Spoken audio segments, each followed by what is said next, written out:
Chapter 32. Colors seemed to carry no glow in the circular hall, and the air was thick, heavy, and ultimately still. Kelin and Dare blinked, but their vision did not adjust. They shuffled to the back while Amthros marched to the front of the hall. It didn't look like the temple in Dulangar, Dare thought, but it had a chapel feel to it with the vaulted ceiling and large windows.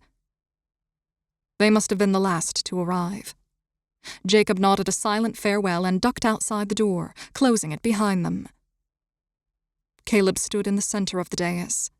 Prince Alsalon, Evelyn of Elwyn, the mayor of Riverfall, and Duke Farallon surrounded him. Amthros moved to stand in front of them and kept his hand near his sword. The room dimmed even more. Dare glanced back at the shut door and felt her shoulders squeeze together in this tight place. Unified voices lifted a song into the chapel. The slow melody was a rising river, and Dare's heart beat swiftly as its current washed over her. The song swept faster around them, and it entered her mind. It scoured those cold and cobwebbed corners, weaving into her thoughts and bringing back forgotten memories. Its magic took her far away from the elvish haven. She forgot she was even in a room when her parents flitted across her vision, and a worn memory surged upward. When the river had flash flooded, Dare and her father had rushed into town. They had helped people from their homes onto logs and barrels, tied with ropes leading all the way back to shore. She remembered the hot dinner Roesia and Chera had prepared them when they arrived home, soaking and cold. Half the village had slept on their floor and in the barn that night. But what she most remembered was her family eating together while watching the water. She pressed a hand over her heart and realized how far away they were, and how much she missed them. A final, glorious note saturated the air for a moment of bittersweet ecstasy. The song cut off, ending suddenly. Silence swept across the hall. Dare leaned against the door for balance, gasping. On the dais, Prince Alsalon flashed a glance to his older brother, who nodded. The younger prince inhaled deeply. "We must never forget those whose grace has been stolen by the hand of our enemy." He knotted his fingers together. "They killed our king and queen, my father and mother, in our own sacred garden. That horror defines me now. We were there that day, and we did not want to leave them. Our parents implored us to run while they remained. They were marked for death. Marked by—" Tears on his face fell like rain. He turned toward his brother. "I can't." "It's all right," Caleb whispered. He stepped forward to stand next to Alsalon and spoke. "Marked by a traitor who also allowed our enemy into the palace." He swallowed and pressed on. "And so many others know my pain here today. So let us remember everyone who has been taken from us." He dipped his chin, but then raised his face as his lips parted, and a new song brightened the chapel. More voices joined, and the melody bounced off the walls in harmony. Kelin grabbed his head and gasped. In his mind, he saw and suddenly came to know the individuals who had died at the hands of the Kemen. He recognized some of their faces from the river, but now he knew their names, where they were from, and what they enjoyed doing in life. A mental picture of each of the slain materialized, not at their point of death, but in a smiling moment. Kelin wished he didn't know. It would have hurt so much less. He'd thought the past weeks had numbed him, but this left him dizzy and sobbing. He couldn't contain the searing pressure building in his chest. He was boiling from the inside. He stumbled back into the wall. Why did the elves do this to themselves? Death hurts them more, he thought. But he hoped they could also learn the same lesson he did when his grandmother passed, to appreciate life 1,000 times more. They didn't have to in the way everyday humans did. But how could he communicate something so alien as that to them? The song continued. The elven king and queen crystallized in his mind, and their dulcet laughter coursed through his body. The king propped a small Alsalon on his shoulders, while a young Caleb trotted at his side, gazing up at his father. The queen smiled and waved to her youngest, pretending he was sitting on something as high as a mountain. The canticle faded. Kelin found himself clawing at the air in front of him. The song had been anguishing, but he craved it back. Now there was just a void, with no music or life in it. My parents were my heart. Caleb stepped to the edge of the dais, and his hands hung at his sides. His voice fell over the room as softly as a whisper of rain. And it died with them. No matter how much earth we shovel into a grave, it will never be enough to fill these holes we feel.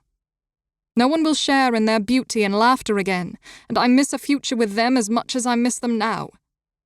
He gulped. I want no one else to have to know this pain. We've all lost someone.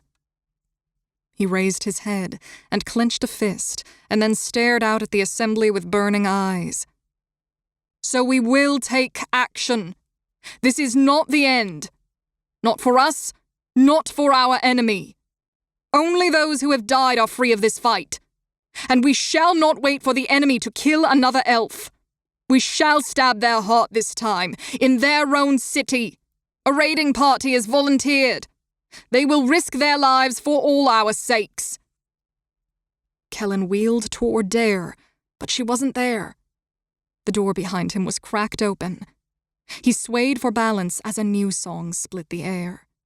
It was a chant for the warriors, a blessing and a warning mixed in the lyrics. The tune was sharper, like the edge of a sword, and much faster paced. He glanced around. He didn't think he had any tears left, and his heart was pumping in anger. He growled underneath his breath.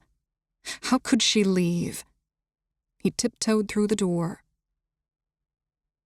The sunset's orange glow made him squint in the exterior walkway. He shaded his eyes while looking up and down the open corridor. He fired a glimpse at the sun. Had he been in that room for most of the day? It felt like a quarter of an hour at most. He found Dare resting beside an opening that boasted a view of the mountains. She scratched hard at the tears on her cheek. I don't understand what's so impossible to accept about what happened. Yeah, it's terrible and horrifying, but life goes on. He sighed and approached. I don't know. Maybe if no one died around us, we'd see it differently too. And I guess that's why they're so hesitant to fight. I mean, all they've done so far is run away. Elves usually avoid battles because it's not worth the sacrifice. Jacob shrugged. They spun toward him. He must have been standing there the whole time. He continued. You don't understand what it takes for them to go to war. They don't want to now, and they're already at war. Yes, Dare said. But you're the one who's going on this raid. Isn't it too dangerous for you, then? He chuckled. Jacob isn't an elvish name. I figured. Like Lady Evelyn, right? He shook his head. Not quite. She did it because she chose to. He sighed. You know, I've been thinking today. You wouldn't be risking as much as an elf. What are you saying, sir? Kelin narrowed his eyes. I'm commanding this raid. He raised his finger, and Dare went cross-eyed, fixating on it. He intoned, So you'd better learn to take my orders without question. Kellin's jaw fell open. You're going to allow her? Next to him, Dare gasped and grabbed the railing to keep her balance. She couldn't fight off a grin. Jacob shrugged. She's not useless with a sword, and she's already held her own against the Kelin. Although, it's not as though other volunteers are coming forth. He glanced up and down the corridor. And maybe another little wrinkle, best spoken in private.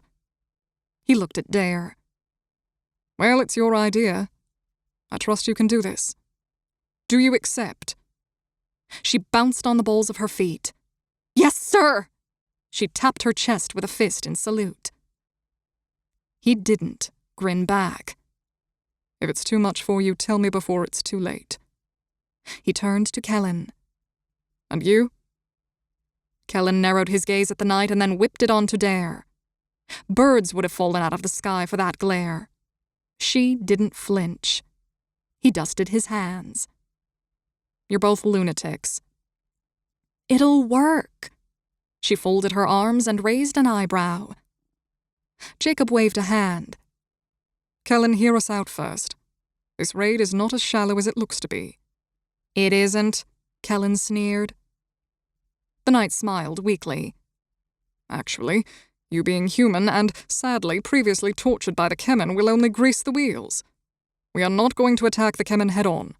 We're just going to give a little distraction to buy time for Silver Dawn to arrive." "Please, Kelin," Dare whispered. "Think of all the good we can do." He scowled at the floor and crossed his arms. "Dying's all we've got to look forward to anyway. Damn my own stupidity and damn you two. I'll go." "Good." The knight nodded and grabbed a shoulder from each of them in his massive hands. "Now, try to chase some sleep tonight if you can." Dare waved a hand back toward the chapel. "But what about that?" Jacob shrugged. "I expect they'll be done before dawn, but understand that these are very truncated obsequies." He pushed them down the hall. Behind them, the songs continued until the moon itself had gone to sleep.